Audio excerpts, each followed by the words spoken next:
I'm Matt. I hesitate to talk about Behringer because it's so polarizing, and as a company, they're polarizing.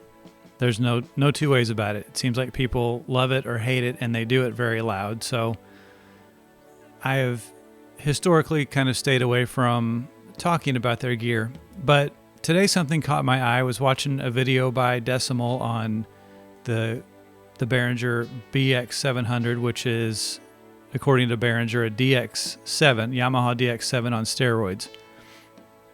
I'm not going to go into the specs or anything else about it. I just wanted to talk about one particular feature that I noticed, and that was the CS-80 analog filter, is the way it's labeled on the face of that synthesizer. And it kind of got me to thinking, a few years back now, Behringer promised that they were working on a CS-80 clone and would have that available at some point. So when I saw that filter labeled the way it was on the BX700 today, I kind of started thinking about, sometimes back in the day you'd watch a movie, and if you were brave enough to sit around to the end of the credits, you might see a little teaser for the movie coming up next, or the next thing that happens in the story, or some little tidbit they didn't put in the movie, but if you stuck around, you would catch it at the end. And so in that vein, I started wondering, does the fact that the Yamaha CS-80 analog filter, according to Behringer, is being produced on this synthesizer, does that mean that they're getting close to their CS-80 clone and they've got the filter figured out, and so we're going to actually start using it on something else until such a time as the CS-80 clone comes out?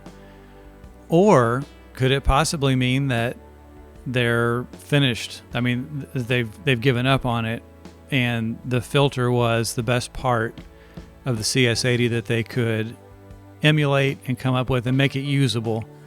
And so they decided, well, this is already a Yamaha knockoff synth, being the DX7 that we're cloning here, so we could just combine the analog filter from the CS-80, also a Yamaha product, together in one box.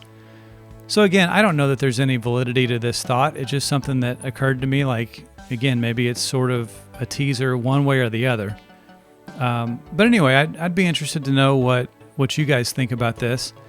Again, I'm not overly interested in knowing if you love or hate Behringer. They are who they are.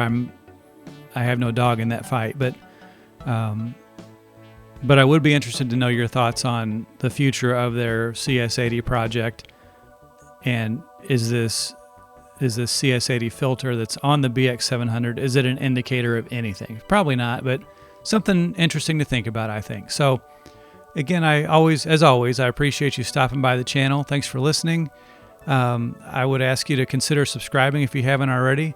Hit the like button, leave a comment below, and we'll see you in the next video. Thanks.